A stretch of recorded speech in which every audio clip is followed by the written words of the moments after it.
नमस्कार। केंद्रीय मंत्रिमंडल के मेरे सहयोगीगण, देश के कोने कोने में उपस्थित अन्य महानुभाव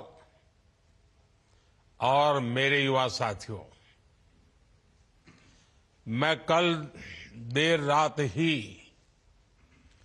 कुवैत से लौटा हूं। वहां मेरी भारत के युवाओं से, प्रोफेशनल्स से लंबी मुलाकात हुई, काफी बातें हुई। अब यहां आने के बाद मेरा पहला कार्यक्रम देश के नौजवानों के साथ हो रहा है। ये एक बहुत ही सुखद संयोग है। आज देश के हजारों युवाओं के लिए, आप सबके लिए जीवन की एक नई शुरुआत हो रही है। आपका वर्षों का सपना पूरा हुआ है, वर्षों की मेहनत सफल हुई है। 2024 का ये जाता हुआ साल आपको, आपके परिवारजनों को नई खुशियां देकर जा रहा है। मैं आप सभी नौजवानों को और आपके परिवारों को अनेक अनेक बधाई देता हूं। साथियों, भारत के युवाओं के सामर्थ्य और प्रतिभा का भरपूर उपयोग हमारी सरकार की सबसे बड़ी प्राथमिकता है। रोजगार मेलों के जरिए हम लगातार इस दिशा में काम कर रहे हैं। पिछले 10 वर्षों से सरकार के विभिन्न मंत्रालयों, विभागों और संस्थाओं में सरकारी नौकरी देने का अभियान चल रहा है। आज भी 71,000 से ज्यादा युवाओं को नियुक्ति पत्र दिए गए हैं।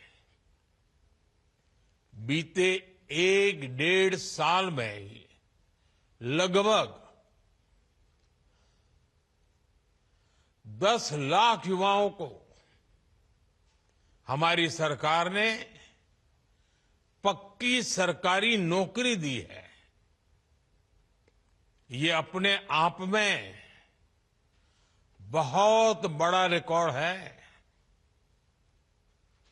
पहले की किसी भी सरकार के समय इस तरह मिशन मोड में युवाओं को भारत सरकार में पक्की नौकरी नहीं मिली है।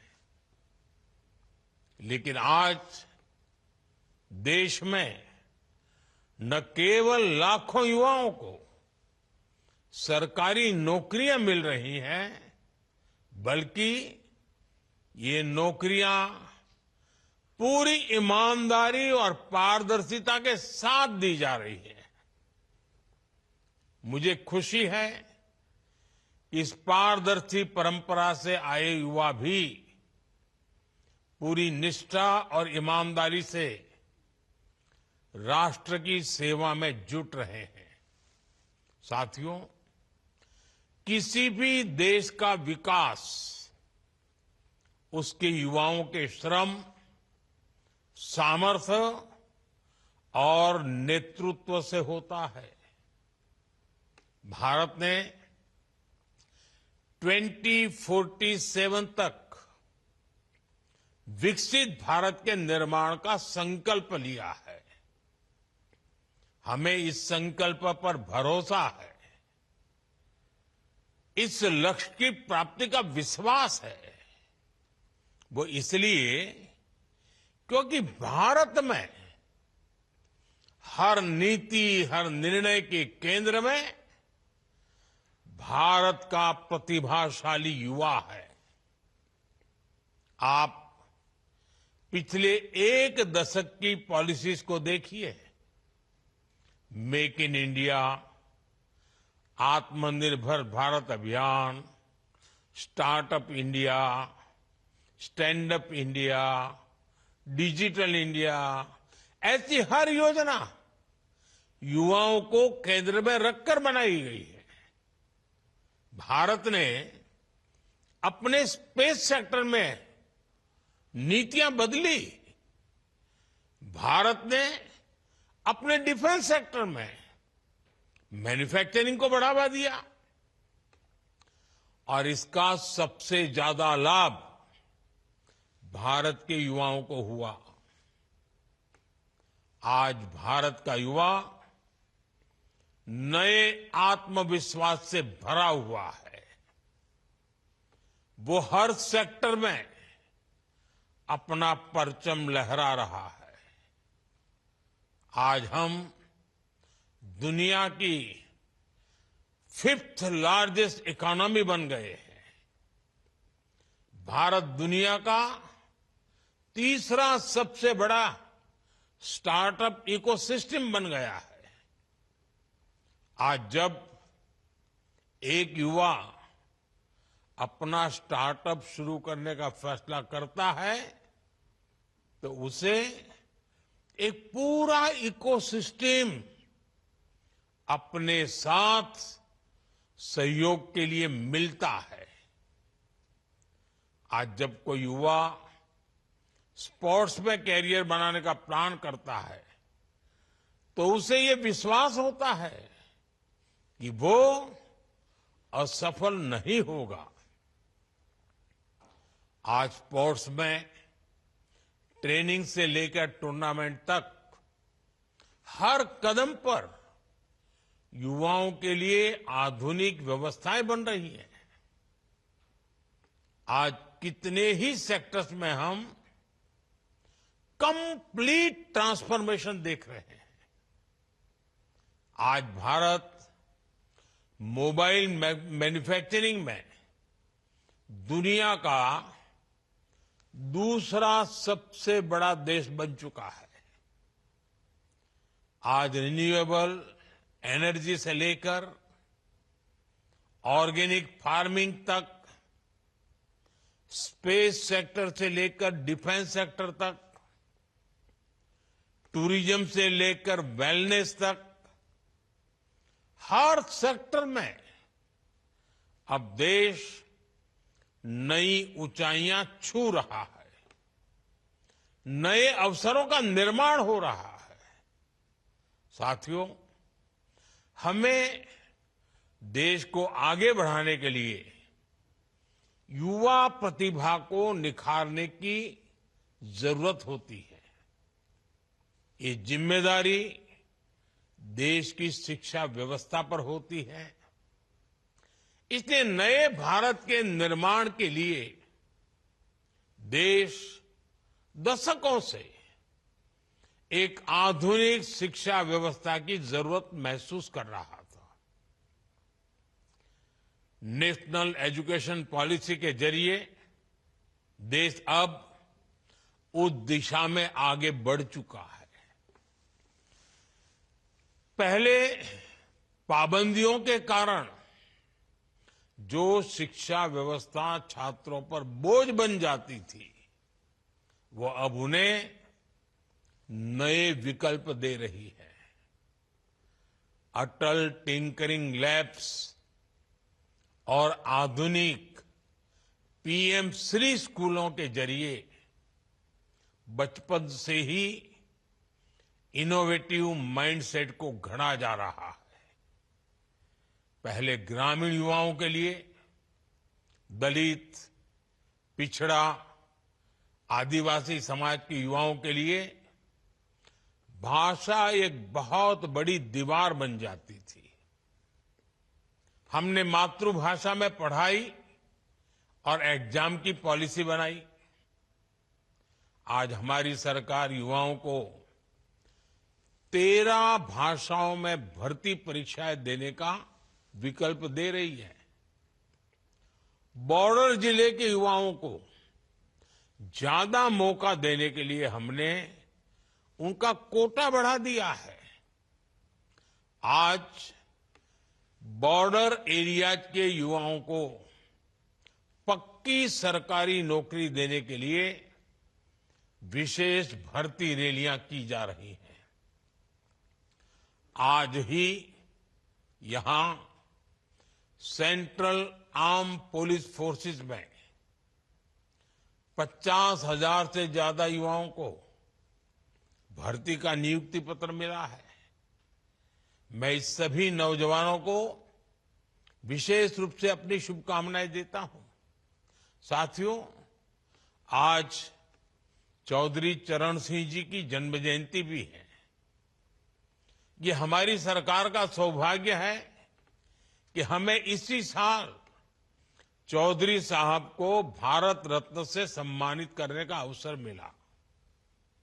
मैं उन्हें अपनी श्रद्धांजलि अर्पित करता हूं।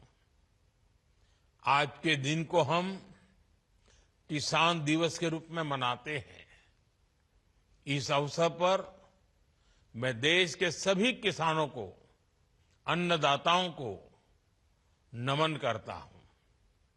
साथियों, चौधरी साहब कहते थे, भारत की प्रगति तभी हो सकेगी जब भारत के ग्रामीण क्षेत्र की प्रगति होगी। आज हमारी सरकार की नीतियां और निर्णयों में ग्रामीण भारत में भी रोजगार और स्वरोजगार के नए मौके बन रहे हैं। एग्रीकल्चर सेक्टर में बड़ी संख्या में युवाओं को रोजगार मिला है। उन्हें अपने मन का काम करने के लिए मौका मिला है।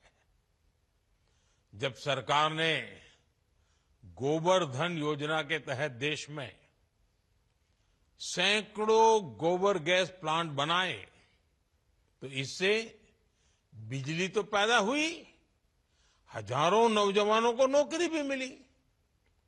जब सरकार ने देश की सैकड़ों कृषि मंडियों को इनाम योजना से जोड़ने का काम शुरू किया तो इससे भी नौजवानों के लिए रोजगार के अनेक नए अवसर बने। जब सरकार ने इथेनॉल की ब्लेंडिंग को 20% तक बढ़ाने का फैसला किया तो इससे किसानों को मदद तो हुई ही, शुगर सेक्टर में नई नौकरी के भी मौके बने। जब हमने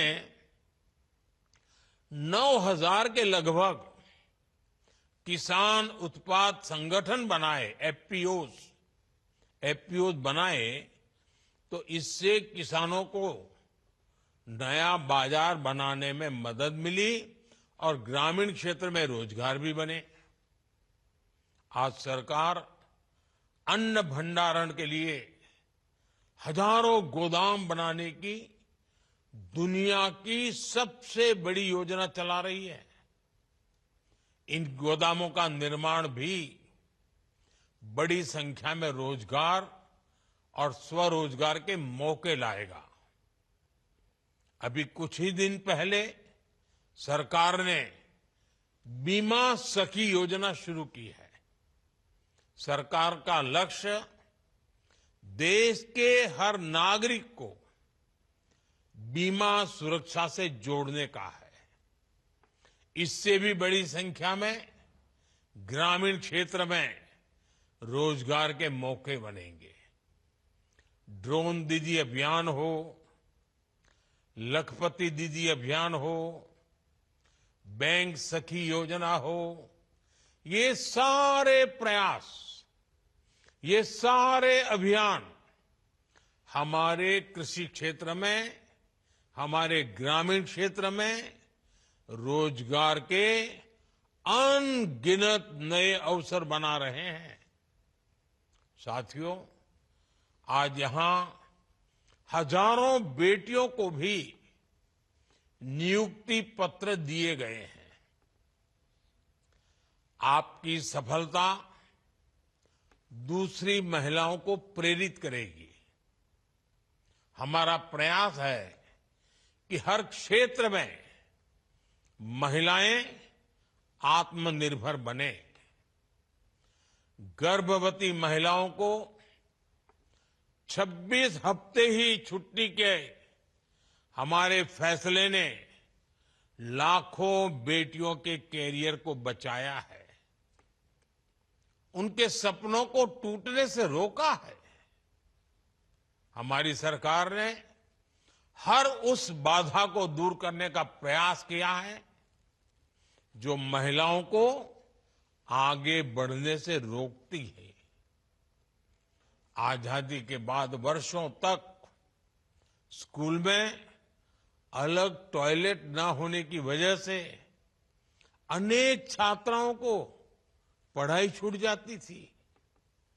स्वच्छ भारत अभियान के द्वारा हमने इस समस्या का समाधान किया। सुकन्या समृद्धि योजना ने सुनिश्चित किया कि बच्चियों की पढ़ाई में आर्थिक परेशानी न आए। हमारी सरकार ने 30 करोड़ महिलाओं के जनधन खाते खोले, जिससे उन्हें सरकार की योजनाओं का सीधा फायदा मिलने लगा। मुद्रा योजना से महिलाओं को बिना गारंटी लोन मिलने लगा। महिलाएं पूरे घर को संभालती थी, लेकिन संपत्ति उनके नाम पर नहीं होती थी। आज पीएम आवास योजना के तहत मिलने वाले ज्यादातर घर महिलाओं के ही नाम पर है। पोषण अभियान, सुरक्षित मातृत्व अभियान और आयुष्मान भारत के माध्यम से महिलाओं को बेहतर स्वास्थ्य सुविधाएं मिल रही है। हमारी सरकार में नारी शक्ति वंदन अधिनियम के द्वारा विधानसभा और लोकसभा में महिलाओं को आरक्षण मिला है। आज हमारा समाज, हमारा देश विमेन लेड डेवलपमेंट की दिशा में तेजी से आगे बढ़ रहा है। साथियों, आज जिन युवा साथियों को नियुक्ति पत्र मिला है, वो एक नई तरह की सरकारी व्यवस्था का हिस्सा बनने जा रहे हैं। सरकारी दफ्तर, सरकारी कामकाज की जो पुरानी छवि बनी हुई थी, पिछले 10 वर्षों में उसमें बड़ा बदलाव आया है। आज सरकारी कर्मचारियों में ज्यादा दक्षता और उत्पादकता दिख रही है। ये सफलता सरकारी कर्मचारियों ने अपनी लगन और मेहनत से हासिल की है।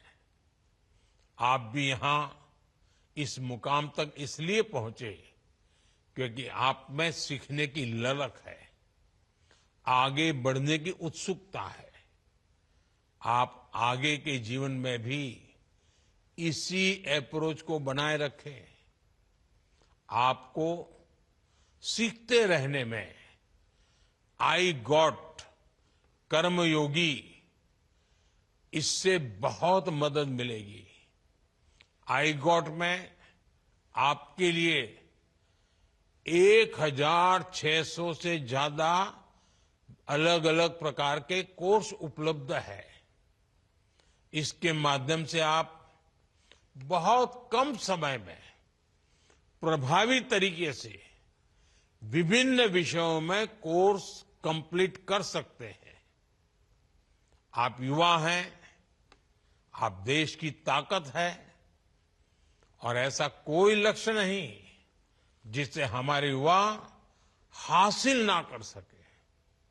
आपको नई ऊर्जा के साथ नई शुरुआत करनी है। मैं एक बार फिर आज नियुक्ति पत्र पाने वाले युवाओं को बधाई देता हूं। आपके उज्जवल भविष्य की ढेर सारी शुभकामनाएं। बहुत बहुत धन्यवाद। एबीपी माझा, उघडा डोळे बघा नीट.